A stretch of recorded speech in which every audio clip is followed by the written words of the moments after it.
Welcome to the journey of success through simplest and target-oriented approach. Like, subscribe, share, target with Professor P's Positive Way. नमस्कार विद्यार्थी मित्र हो, आज आपण सर्व स्पर्धा परीक्षेसाठी उपयुक्त अंकगणित या सदरामध्ये टार्गेट कॉम्पिटिटिव्ह एक्झाम तुमचं मनापासून स्वागत करतं. त्याचबरोबर आज आपल्या व्हिडिओचा विषय आहे व्यवहारी अपूर्णांक, ज्याला आपण वल्गर फ्रॅक्शन्स असं म्हटलं जातं. या व्हिडिओच्या माध्यमातून आपण अपूर्णांकाचे प्रकार, व्यवहारिक अपूर्णांक, त्याचबरोबर त्याचे प्रकार अगदी सोप्या सिम्पलेस्ट भाषेमध्ये परीक्षेच्या दृष्टीने पाहण्याचा प्रयत्न करणार आहोत. या व्हिडिओला सुरुवात करण्या अगोदर आपल्याला अपूर्णांक म्हणजे काय हा शब्द देखील त्याच पद्धतीने माहित असणं गरजेचं आहे. आता अपूर्णांक या शब्दाची आपण अगदी शब्दशः जर व्याख्या जर घेण्याचा प्रयत्न केला तर जो पूर्णांक नाही, या ठिकाणी 5 ही संख्या घेतली, या ठिकाणी मी 15 संख्या जर घेतली, या ठिकाणी मी 253 हे जर नंबर किंवा संख्या जर घेतले तर आपण यांना पूर्णांक असं म्हटलं जातं. आता हे पूर्णांक संख्या आहे म्हणजे थोडक्यात या ठिकाणी यांचा जो काही छेद आहे, जो काही डिनॉमिनेटर्स आहे तो एक आहे असं आपण समजतो.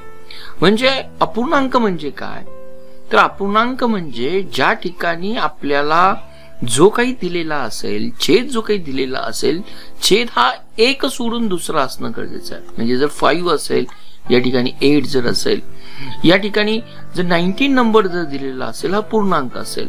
पूर्णांकामध्ये छेद काय असतो, 1 असतो. आपण तो लिहिताना किंवा दाखवताना कधी मेन्शन्स करत नाही, परंतु या ठिकाणी 1 सोडून जर इथं 6 नंबर जर असेल तर याला आपण फ्रॅक्शन असं म्हटलं जातं, याला आपण अपूर्णांक असं म्हटलं जातं. ही एक याची ढोबळ व्याख्या आहे. परंतु या साध्या व्याख्येतून आपल्याला देखील अपूर्णांकाचे वेगवेगळे 3 प्रकार पडतात. त्यातील आज आपण जे काही टार्गेट करणार आहोत व्यवहारी अपूर्णांक, याला इंग्लिशमध्ये वल्गर फ्रॅक्शन असं म्हटलं जातं. आणि जो काही तिसरा प्रकार आहे आपण त्याला पूर्णांक युक्त अपूर्णांक असं म्हटलं जातं. तर सर्वात प्रथम आज आपण सुरुवात करूया व्यवहारी अपूर्णांकाला.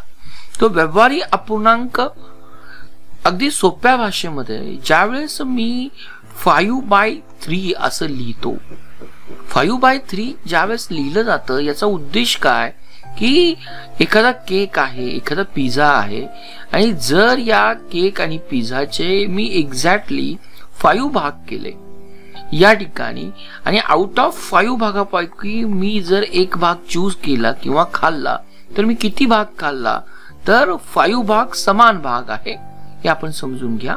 आणि समान भागापैकी जर मी एक भाग जर खाल्ला असेल तर इथं 1/2 लिहिणार आहे. जर या ठिकाणी जर 2 भाग जर मी खाल्ले असेल किंवा त्यातून चूज केले असेल तर माझा या ठिकाणी 2/5 चा फ्रॅक्शन असणार आहे. हे मला समजणं सर्वात महत्वाची गोष्ट आहे. परंतु या ठिकाणी एक आपण अजून एक फ्रॅक्शन घेऊया 6/2. मग आपल्याला हा प्रश्न पडेल की हा फ्रॅक्शन आहे का. जर या ठिकाणी दोन्ही 6ला जर निश्चित भाग जात जर असेल तर आपल्याला उत्तर या ठिकाणी 3 येतं. आणि 3 हे आपलं पूर्णांक रूप आहे. म्हणजे खऱ्या अर्थानं 6/2 ला जर आपण भागून जर उत्तर जर काढलं तर 3 हा अपूर्णांक म्हणता येणार नाही आपल्याला. याला पूर्णांक म्हणता येणार नाही. तर परत माझं स्टेटमेंट मी रिपीट करतो. तर याला छेद हा 1 असल्यामुळे आपण याला पूर्णांक असं म्हणणार आहोत, याला इंटिजर म्हणणार आहोत. हीच संदर्भ आपण या ठिकाणी पाहणं सर्वात गोष्ट गरजेचं आहे. अजून नेहमी ज्यावेळेस आपण स्पर्धा परीक्षेचा पेपर पाहत असतो त्यावेळेस आपल्याला मराठी आणि इंग्लिश हे दोन्ही शब्द दिलेले असतात. त्यामुळं अपूर्णांक पाहत असताना आपल्याला जो काही आडवी लाईन असते त्याच्या वरचा जो काही भाग आहे त्याला आपण अंश आणि खालचा जो काही भाग आहे त्याला छेद असं म्हटलं जातं. या व्हिडिओच्या माध्यमातून आपण हेही लक्षात घेण्याचा प्रयत्न करा की अंशाला न्यूमरेटर असं म्हटलं जातं आणि छेदाला आपण डिनोमिनेटर असं म्हटलं जातं. दोन्ही टर्म्स आपल्याला इंग्लिश आणि जी काही मराठी भाषा आहे त्यामध्ये असणं गरजेचं असेल. म्हणजे जर 5/7 जर घेतला तर 5/7 हा आपला न्यूमरेटर असणार आहे आणि यातील 5 हा न्यूमरेटर असणार आहे आणि 7 जर घेतला तर आपला हा डिनोमिनेटर असणार आहे. थोडक्यात आपण व्यवहारिक अपूर्णांक पाहिला. व्यवहारिक अपूर्णांकाचं उदाहरण आपण जर पाहिलं तर या ठिकाणी 3/8 घेतलं जातं. आणि अजून एक महत्वाची गोष्ट आपल्याकडे असू द्या की आपण ज्याला रॅशनल नंबर असं म्हटलं जातं, मराठीमध्ये आपण त्या संख्येला परिमेय संख्या असं म्हटलं जातं. परिमेय संख्यांची व्याख्या काय, तर परिमेय संख्या जर p/q यामध्ये q हा जो काही नंबर असेल, जर 0 सोडून इतर कुठलाही नंबर असेल तर त्याला आपण परिमेय संख्या असं म्हटलं जातं. म्हणजे याचा अर्थ हे जे काही अपूर्णांक आहे या अपूर्णांक या परिमेय संख्या असतात, हे रॅशनल नंबर असतात, हेही आपण लक्षात घ्या. अपूर्णांकामध्ये महाप्रश्न पडतो -13/c या ठिकाणी जर मी 7 जर घेतला तर अपूर्णांक आहे का, तर येस, हा देखील डेफिनेटली अपूर्णांक आहे. यामध्ये जे निगेटिव्ह साईन दाखवलं जातं हे कुणासाठी आहे, तर निगेटिव्ह साईन हे दोघांसाठी पण आहे, पण दाखवताना आपण -30/7 दाखवतो किंवा संपूर्ण अपूर्णांकाला या पद्धतीने डिनोट केलं जातं. हे 2 पॉइंट आपण या ठिकाणी पाहिले. थोडस पाहत असताना या ठिकाणी पहा, हा पिझ्झा घेतलेला आहे, टोटल याचे 8 भाग आहे आणि एक भाग जर चूज केला तर 1/8 असं म्हटलं जातं. दुसरा जर मी केक जर घेतला तर केकचे टोटल 6 भाग आहेत आणि 6 भागापैकी मी चूज केलेले पार्ट किती आहे, तर आपण त्याला 3 असं म्हटलं जातं. तर या पद्धतीने 3/6 आपण या ठिकाणी मेन्शन केलं जातं. आणखीन टर्म जर पाहिला, जर हे व्याख्याच्या स्वरूपात मुद्दा मी देण्याचा प्रयत्न केलेला आहे, त्याही तुम्ही नोट करून घ्या, म्हणजे आपल्याला व्यवहारिक अपूर्णांक ज्याला वर्गर फ्रॅक्शन असं म्हटलं जातं इझिली लक्षात येऊन जाईल. आता आपण मूव्ह करणार आहोत की या व्यवहारिक अपूर्णांकातील जर आपल्याला असे 4 ते 5 नंबर दिले, फॉर एक्झाम्पल आपण पाहूया, या ठिकाणी आपल्याला 5/7 दिलेला आहे, नंतर 8/7 दिलेला आहे, 17/7 दिलेला आहे आणि या ठिकाणी आपल्याला नंबर दिलेला आहे 15/7. आणि यातून आपल्याला कंपॅरिझन करताना कुठला अपूर्णांक मोठा आहे, तर याचं जर आपण ऑब्झर्वेशन जर केलं तर आपल्याला जे काही छेद दिसतात, जे काही डिनॉमिनेटर दिसतात, हे सर्वकडे आपल्याला समान दिसतात. आणि ज्या वेळेस डिनॉमिनेटर छेद हे समान असतील त्यावेळेस अपूर्णांकाचं कंपॅरिझन करत असताना कुठला अपूर्णांक मोठा आहे किंवा कुठला अपूर्णांक छोटा आहे, ज्या पद्धतीनं आपण नंबर कंपेअर करतो तोच रूल आपल्याला या ठिकाणी यूज करायचा आहे. पण कधी यूज करणार आहोत, ज्यावेळेस छेद सारखे असतील तर नंबर प्रमाणच, रेग्युलर नंबर प्रमाणे कंपॅरिझन करणार आहे. म्हणजे यामध्ये छेदामध्ये हा अंश मोठा जर असेल, छेद सारखे आहेत आणि छेदातील या अपूर्णांकातील आपल्याला हा अंश सर्वात मोठा दिसतोय, म्हणजे या ठिकाणी माझा 17/7 हा अपूर्णांक मोठा असेल. या चारींच्या मध्ये मी जर कंपेअर जर केलं तर या अपूर्णांकामध्ये हा अंश सर्वात छोटा आहे, म्हणून या अपूर्णांकामध्ये 5/7 हा माझा छोटा अपूर्णांक असेल. याच्यातील एक्झॅक्टली जर आपल्याला आपण अपोजिट जर घेतलं, या ठिकाणी आपल्याला दुसरी उदाहरणं दिलेली आहेत, आपण आणखीन एक उदाहरण घेऊया म्हणजे आपल्याला लक्षात येऊन जाईल की आपल्याला काही गोष्टी या ठिकाणी कंपॅरिझन करण्यासाठी दिलेल्या आहेत.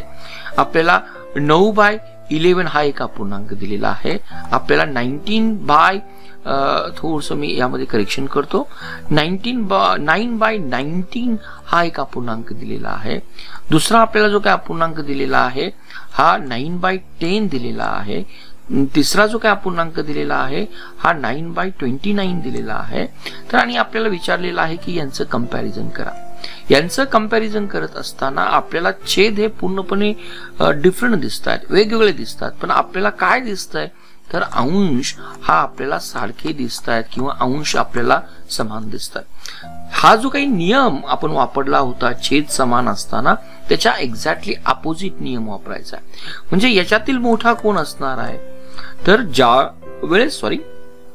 वेळेस आपल्याकडे अंश हे समान असणार आहे, अंश हे सारखे असणार आहे, त्यावेळेस ज्याचा छेद सर्वात मोठा आहे, म्हणजे या केसमध्ये आपल्याला हा छेद सर्वात मोठा दिसतोय.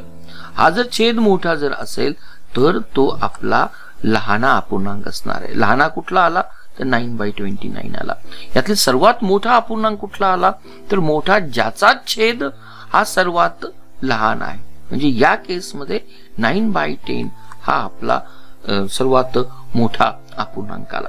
तर आपण या दोन्ही केसमध्ये कंपॅरिझनसाठी जर आपल्याला दिलेल्या अपूर्णांकामध्ये छेद समान असेल तर नंबरचं ज्या पद्धतीने कंपॅरिझन केलं जातं ते रूल वापरले जातात. परंतु दिलेल्या अपूर्णांकामध्ये जर अंश जर समान असेल तर ज्याचा छेद मोठा असेल तो अपूर्णांक आपण लहान समजतो. हे अगदी बेसिक्स रूल्स आपल्याला या वल्गर फ्रॅक्शन वरील एक उदाहरण सोडत असताना आपल्याला युजफुल ठरणार आहेत. दुसरा आपण पाहणार आहोत की ज्यावेळेस मला एखादा व्यवहारिक अपूर्णांक दिला जातो, मी या ठिकाणी सिंपल एक्झाम्पल दिलं 5/7 दिलं आणि या 5/7 ला जर मी अंशाला 3 ने मल्टिप्लाय केलं त्याचबरोबर छेदाला देखील 3 ने मल्टिप्लाय केलं तर याच्यामध्ये जो काही चेंजेस होणार आहे या ठिकाणी 15/21 हे मला या ठिकाणी आन्सर्स मिळणार आहे. तर 15/21 हे आन्सर जर मिळालं तर याचा अर्थ जो काही ओरिजिनल माझा फ्रॅक्शन होता 5/7 आणि हा जो काही मला नवीन फ्रॅक्शन आलेला आहे याच्यामध्ये काही चेंज होतो का, तर डेफिनेटली नाही. म्हणजे आपल्याला हा जर रूल जर पाहिला, जर अंशास आणि छेदास आपण समान नंबरनी जर गुणलं, त्याच पद्धतीनं जर अंशात आणि आपण छेदात जर आपण विचारलं की समान नंबरनी जर भागलं तर आपल्याला जो काही नवीन अपूर्णांक मिळणार आहे त्यामध्ये देखील आपल्याला काही चेंज होताना दिसत नाही. हाही पॉइंट आपण या ठिकाणी लक्षात घेणं गरजेचं आहे. नॉट ओनली गुणाकार किंवा भागल्यास देखील काही चेंज होत नाही, पण थोडंसं आपण मॉडिफिकेशन जर या ठिकाणी करण्याचा जर प्रयत्न केला की ज्यावेळेस आपल्याला एखादा अपूर्णांक दिलेला आहे, एक्झाम्पल आपण घेऊया, या ठिकाणी 36 आणि 48 हा आपल्याला अपूर्णांक दिलेला आहे. पुढे कॅल्क्युलेशनच करताना आपल्याला हे खूप डिफिकल्ट दिसते. तर मी असा नंबर चूज करणार आहे की अंशाला आणि छेदाला त्याने सेम नंबरने भाग जाईल. म्हणजे जर या ठिकाणी मी याला 12 ने डिवाइड केलं, या ठिकाणी मी जर याला 12 ने डिवाइड केलं तर माझं उत्तर 3/4 येणार आहे.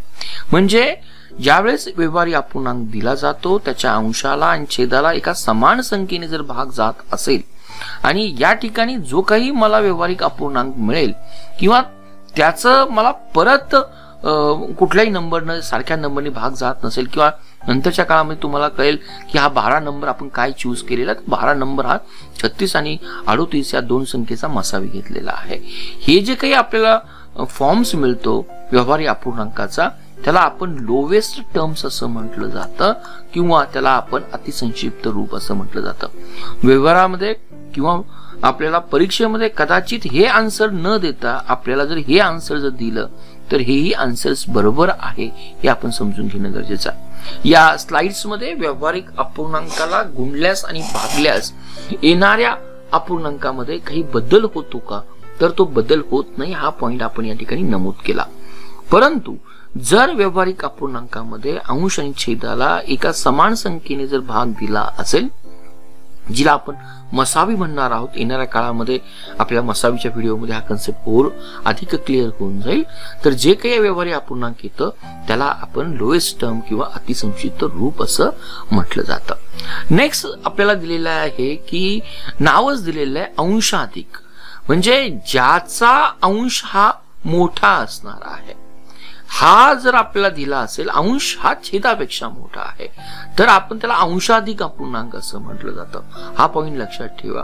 या ठिकाणी अजून जर आपण जर उदाहरण जर घेतलं तर या ठिकाणी हा देखील आपल्याला अंशाधिक असेल. या बारकाईने जर मी पाहण्याचा जर प्रयत्न केला, या दोघांचं जर मला भागाकार जर पाहिला तर याचा भागाकार 3 येतो.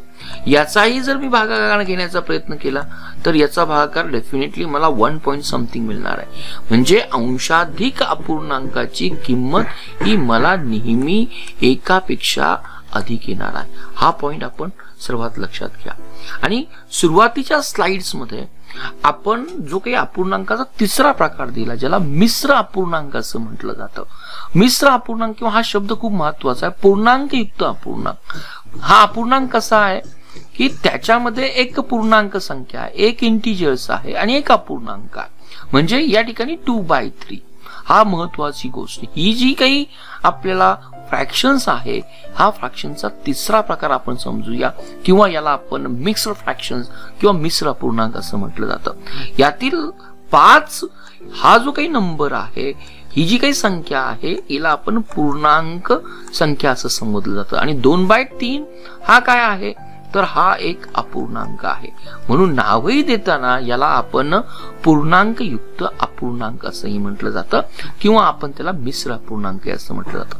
आता अंशाधिक अपूर्णांक आणि मिश्र अपूर्णांक यांचं काही रिलेशन्स आहे का, आपण जरा परत एकदा पाहूया. अंशाधिक अपूर्णांक मी मागच्या स्लाइड्स मध्ये तुम्हाला उदाहरण दिलं होतं 15/4. आता याचा जर मी भागाकार जर केला, जर 15 ला जर 4 ने मी डिवाइड केलं तर 4 × 3 12 येणार आहे. आणि खाली जर मी बाकी जर पाहिली तर माझी 3 बाकी येणार आहे. हे एक उदाहरण आपण मुद्दाम घेतलं. अजून जर उदाहरण या ठिकाणी जर मी घेण्याचा जर प्रयत्न केला, सपोज मी 17/4 घेतलं, हा देखील एक अंशाधिक अपूर्णांक आहे. या ठिकाणी जर 17ला मी 4 ने भागितलं तर 4 चोक 16 येतात. या ठिकाणी बाकी मला रिमाइंडर 1 राहतो. आता दुसरं जर मी उदाहरण जर घेतलं, या उदाहरणाशी रिलेटेड जर उदाहरण जर घेतलं, जर मी 17/3 जर घेतलं, आता या 17/3 ला जर मी या ठिकाणी डिवाइड जर केलं तर या ठिकाणी 3/5 जर केलं, 3×5 15 येतात, बाकी 2 राहतात. या भागाकाराकडे जर मी बारकाईनं जर पाहिलं, जो काही भागाकार येतो तो मी मिक्स फ्रॅक्शन मध्ये कन्वर्ट करत असताना हा पूर्णांक म्हणून घेतला जातो. आणि या ठिकाणी मला जो काही रिमाइंडर येतो, तो रिमाइंडर मी मांडताना कुठे मांडतो, तर टॉपला मांडतो. हे बाकी टॉपला मांडतो आणि खाली ज्यानं काही भाज्य जे काही आहे, ज्याला आपण म्हटलं जातं 3, ज्याने 17ला भागण्याचं काम केलेलं आहे, तो या ठिकाणी मांडला जातो. म्हणजे अंशाधिक अपूर्णांक आणि अंशाधिक अपूर्णांकातून आपल्याला मिश्र अपूर्णांक मिळतं. अंशाधिक अपूर्णांक वैशिष्ट्य सांगितलं, त्याची किंमत ही एकापेक्षा अधिक असते. आपल्याला जर प्रश्न विचारला 6/4/5 हा मिश्र अपूर्णांक आहे, हा पूर्णांकयुक्त अपूर्णांक आहे, त्याचं रूपांतर आपल्याला साध्या अपूर्णांकामध्ये करा असं जर म्हटलं तर आपण दुसऱ्या पद्धतीने कसं करू शकतो, की याचं आपण मल्टिप्लिकेशन करणार आहे, 6 × 5चं मल्टिप्लिकेशन करणार आहे, आणि हा जो काही असणार आहे रिमाइंडर तो आपण ऍड करणार आहे. म्हणजे या ठिकाणी या पद्धतीने केल्यानंतर 6 × 5 30, 30 + 4 35, आणि या ठिकाणी जो काही आपण डिवाइड करतो तो या पद्धतीने असणार आहे. म्हणजे याचं वल्गर फ्रॅक्शन मध्ये रूपांतर केलं तर 30/5 असणार आहे. म्हणजे हा देखील आपल्याला अंशाधिक अपूर्णांक मिळतो. म्हणजे या इंग्लिश मध्ये जे काही इम्प्रॉपर फ्रॅक्शन्स असं म्हटलं जातं, इम्प्रॉपर फ्रॅक्शनचं रूपांतर आपण याही पद्धतीनं करू शकतो. प्रश्न आपल्याला दिले जातील, साध्या फ्रॅक्शनचं पूर्णांकयुक्त अपूर्णांकामध्ये रूपांतर करा किंवा पूर्णांकयुक्त अपूर्णांकाचं आपल्या फ्रॅक्शन मध्ये करा. तर पूर्णांकयुक्त अपूर्णांकाचं रूपांतर करत असताना या ठिकाणी जो काही छेद आहे आणि पूर्णांक आहे त्याचा आपण गुणाकार करतो, आणि जो काही गुणाकार येईल त्याच्यामध्ये आपण अंश मिळवतो, आणि या पद्धतीने याची मांडणी करतो. हेही आपल्याला या ठिकाणी मान्य असणं गरजेचं आहे. दुसरा जो काही दिलेला आहे, ज्याला आपण छेदाधिक अपूर्णांक म्हटलं जातं, या ठिकाणी 5/7, या ठिकाणी जर 8/9 जर घेतलं असेल, किंवा या ठिकाणी जर 19/28 जर घेतलं असेल, तर या तिन्ही केसमध्ये मला डिनॉमिनेटर, मला छेद हा अंशापेक्षा मोठा दिसून येतो. आणि या ठिकाणी जर मी याला 7 ने 5 ला जर भागितलं तर डेफिनेटली या ठिकाणी मला जी काही किंमत जी काही येणार आहे ती एकापेक्षा कमी येणार आहे. हे एक छेदाधिक अपूर्णांकाचं किंवा प्रॉपर फ्रॅक्शनचं वैशिष्ट्य आहे. आपण वल्गर फ्रॅक्शनचे प्रकार पाहत असतो. या प्रकार पाहत असताना आपल्याला फ्रॅक्शनवरील गणित सोडत असताना या संपूर्ण कन्सेप्टचा आपल्याला उपयोग कुठे ना कुठेतरी होणार आहे. अजून आपण एक इक्विव्हॅलंट फ्रॅक्शन दिले जातात. सपोज आपण विचार करूया की मला हा 2/6 दिलेला आहे, या ठिकाणी मला दुसरा जो काही अपूर्णांक दिलेला आहे हा 12/72 दिलेला आहे, किंवा मला एक अजून एक अपूर्णांक दिलेला आहे 9/54 दिलेला आहे, आणि मला विचारलंय की हे अपूर्णांक तिन्ही अपूर्णांक सममूल्य आहेत का, सममूल्य आहेत का, शब्द खूप महत्वाचा आहे, सममूल्य आहेत का. तर आता सममूल्य पाहत असताना आपण काय करणार आहे, जो आपण व्यवहारिक अपूर्णांकाला कुठल्याही संख्येनं भागलं असता, म्हणजे मॅक्झिमम आपण कुठली संख्या या ठिकाणी चूज करणार आहोत, तर जी काही संख्या आहे ना ती मसावी चूज करणार आहोत. फॉर एक्झाम्पल आता 2/6 ला असा नंबर मला चूज करायचा आहे की दोन्ही नंबरला भाग जाता आला पाहिजे, निशेष भाग जाता आला पाहिजे. म्हणजे याला दोन्ही पण भाग देणार आहे, दोन्ही अंश आणि छेदाच्या ठिकाणी भाग घेणारा नंबर हा सेम असला पाहिजे. जर जो काही भागाकार येईल 1/3 येणार आहे. याच पद्धतीने 12/72 जर घेतलं, कुठल्या नंबरनी मॅक्झिमम मोठ्या नंबरनी यांना भाग जातो, तर माझं उत्तर हे 12 असणार आहे. माझं उत्तर या ठिकाणी 12 असणार. 12 ने जर भागितलं तर माझा भागाकार या ठिकाणी 1 येणार आहे आणि या ठिकाणी माझा जर भागाकार आला तर 1/6 येणार आहे. बरोबर आहे. आता 9/54 मध्ये जर मी पाहिलं की 9 आणि 54 ला कुठल्या नंबरनी भाग जातोय, तर मी बारकाईने जर विचार जर केला तर या ठिकाणी 9 भाग जातोय आणि या ठिकाणी 9 भाग जातोय. दोघांचं उत्तर जर पाहिलं तर 1 येणार आहे आणि 9 सक 54 येणार आहे. म्हणजे या तिन्ही फ्रॅक्शन्स मध्ये मला 12/72 याची व्हॅल्यू 9/54 इक्विव्हॅलंट दिसते. म्हणून आपण या दोन फ्रॅक्शनला सममूल्य अपूर्णांक असं म्हटलं जातं. दुसरा, कुठल्याही फ्रॅक्शनला आपण त्यातील अंश आणि छेदला जर समान नंबरने भाग जर देत असेल तर आपल्याला ते लोएस्ट टर्म दिसते. परंतु त्यांचं मूल्य जर सेम जर येत असेल तर त्यांना आपण इक्विव्हॅलंट फ्रॅक्शन्स असं म्हटलं जातं. जर आपल्याला एखादं व्यवहारिक किंवा आपण असं म्हणूया की शाब्दिक प्रश्न आला आणि त्यामध्ये आपल्याला उत्तर आपण काढल्यानंतर आपल्याला उत्तर दिसतंय की माझं उत्तर या ठिकाणी 15/25 आलेलं आहे, परंतु मला जे काही ऑप्शन्स दिलेले आहे A, B, C, D याच्यामध्ये 1/5 दिसतंय, याच्यामध्ये 1/4 दिसतंय, 1/3 दिसतंय आणि 5/24 दिसतोय. मग आपल्याला प्रश्न पडतो की माझं तर आन्सर 5/25 आलं, पण आन्सर्स मध्ये याचं उत्तर कुठेच नाहीये, कुठेच ऑप्शन नाहीये. तर या ठिकाणी आपल्याला कळालं पाहिजे की याचं सममूल्य काय आहे. तर या ठिकाणी या अंशाला 5 नी भाग जातोय, याही छेदाला 5 नी भाग जातोय, अंश आणि छेदाला सेम नंबरनी भाग जात असेल तर त्या व्हॅल्यू मध्ये कुठलाही चेंज होत नाही. म्हणजे 5/25 हे आन्सर माझं बरोबर आहे, परंतु त्याचा सममूल्य जो काही अपूर्णांक आहे 1/5 आहे. म्हणून माझं ऑप्शन सी देखील बरोबर असेल. अशा पद्धतीने आपल्याला प्रश्न आल्यानंतर हे इक्विव्हॅलंट फ्रॅक्शनचे प्रश्न सोडवणं गरजेचं आहे. दुसरं दिलं जातं की समच्छेद अपूर्णांक कुठले इक्वल फ्रॅक्शन्स आहेत. नावच आपल्याला दिले की समच्छेद, ज्यावेळेस आपण बेरीज करणार आहोत, ज्यावेळेस आपण गुणाकार करणार आहोत मोस्टली, आणि बेरीज आणि वजाबाकीमध्ये आपल्याला हा समच्छेद अपूर्णांक ज्याला आपण इक्वल फ्रॅक्शन्स असं म्हटलं जातं, जे काही अपूर्णांक दिलेले असेल, 5/6 दिला असेल, 10/6 दिला असेल, तर हे माझे अपूर्णांक काय असणार आहे, समछेद असणार आहे. त्याला आपण इक्वल फ्रॅक्शन असं म्हणणार आहोत. त्याच दृष्टीने असमछेद म्हणजे काय की ज्याचे छेद हे समान असणार आहे. 5/8 घेतला, या ठिकाणी 8/9 घेतला, छेद समान नाही, म्हणून आपण यांना असमछेद किंवा अनइक्वल फ्रॅक्शन असं म्हणणार आहोत. आपण टाईप पाहतो. नेक्स्ट येतं की जटिल अपूर्णांक किंवा जटिल फ्रॅक्शन, किंवा आपण त्याला इक्वल शब्द या ठिकाणी आपण थोडंसं कॅन्सल करूया. या ठिकाणी आपल्याला कॉम्प्लेक्स दिलं जातं. वल्गर फ्रॅक्शनचं उदाहरण काय, 5/7 आहे. आता जटिल म्हणजे काय की ज्याच्या अंशामध्ये आणि छेदामध्ये देखील फ्रॅक्शन येतील त्याला आपण या ठिकाणी वल्गर असं म्हणणार आहोत. आता वल्गर फ्रॅक्शनचं जर बेस्ट एक्झाम्पल जर घेतलं, जर या ठिकाणी 2/3 अंशामध्ये जर असेल आणि छेदामध्ये जर मला या ठिकाणी नंबर जर 7/8 जर असेल तर हे बेस्ट उदाहरण माझं जटिल फ्रॅक्शनचं आहे. आता आपल्याला कोणी दिलेला फ्रॅक्शन जटिल आहे, इक्वल आहे की समछेद आहे हे विचारणार नाही, परंतु या पद्धतीचे क्वेश्चन जर मला सॉल्व्ह करायचे जर असेल, छेदामध्ये जर अपूर्णांक दिला असेल आणि जर मला सिम्प्लिफाय जर करायचं असेल आणि जर त्याला अंशामध्ये घेऊन यायचं जर असेल तर तो जे काही 7/8 आहे अंशामध्ये येत असताना आपण त्याला रिव्हर्स करतो. म्हणजे त्याचा जो काही छेद आहे तो अंशाला जातो आणि अंश जो काही आहे छेदाला जातो आणि अंशाला आपण गुणाकार करतो. या पद्धतीनं आपल्या सिम्प्लिफिकेशन मध्ये हे कॉम्प्लेक्स फ्रॅक्शनचं रूपांतर आपल्याला या ठिकाणी करता येणं गरजेचं आहे. तर थोडक्यात आपण हे जटिल फ्रॅक्शन किंवा कॉम्प्लेक्स फ्रॅक्शन कशा पद्धतीने सोडवायचं हाही प्रॉब्लेम्स या ठिकाणी पाहिला. नंतर नाव दिलेलं की एकक अपूर्णांक, नावच दिलेलं की एकक अपूर्णांक. जे काही अपूर्णांक दिलेले आहेत 1/7 असेल, या ठिकाणी 1/10 असेल किंवा 1/230 जर असेल, जर त्यांचा अंश हा एक युनिट जर असेल तर आपण डेफिनेटली त्याला एकक अपूर्णांक असं म्हटलं जातं किंवा युनिट फ्रॅक्शन असं म्हटलं जातं. दुसरं आपल्याला दिलेला आहे की या ठिकाणी हा जर अपूर्णांक पाहत असताना आपण ऑलरेडी हा पाठ कव्हर केला होता. अखंड या शब्दालाच आपण कंटिन्युअस फ्रॅक्शन असं म्हटलं जातं.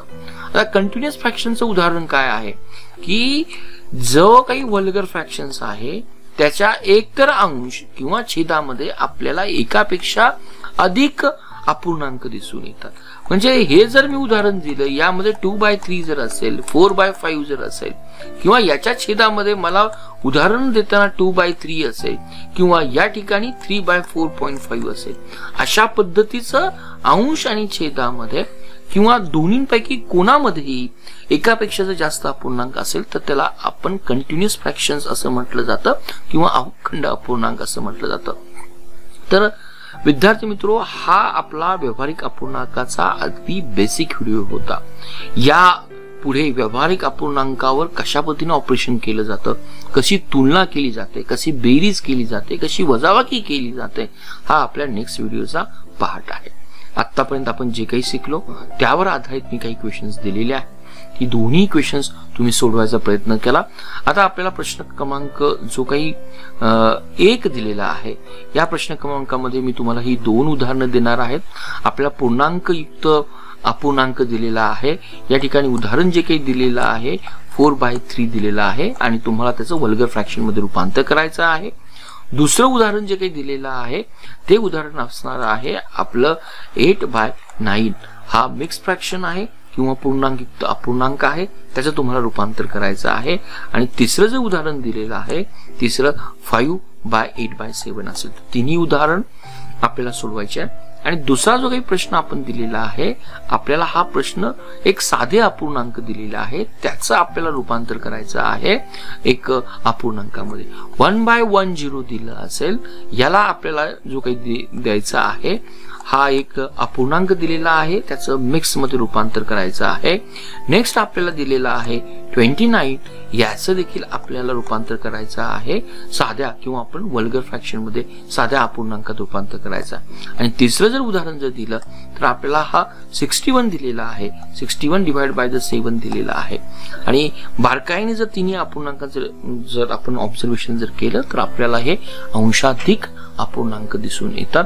अंशाधिक अपूर्णांक म्हणजेच आपण त्याला इम्प्रॉपर फ्रॅक्शन असं म्हटलं जातं. मला पूर्णपणे खात्री आहे हा अगदी बेसिक व्हिडिओ तुम्हाला अगदी सोप्या भाषेत मी सांगण्याचा प्रयत्न केला, परंतु हा कन्सेप्ट जर आपल्याला अधिक क्लिअर करायचा असेल तर त्यातील पुढचा भाग किंवा एक्सटेन्शन पार्ट देखील तेवढाच महत्त्वाचा असणार आहे. Thank you for watching Target with Professor P's Positive Way. We request you to be a voluntary donator to become our prime and pride motivator.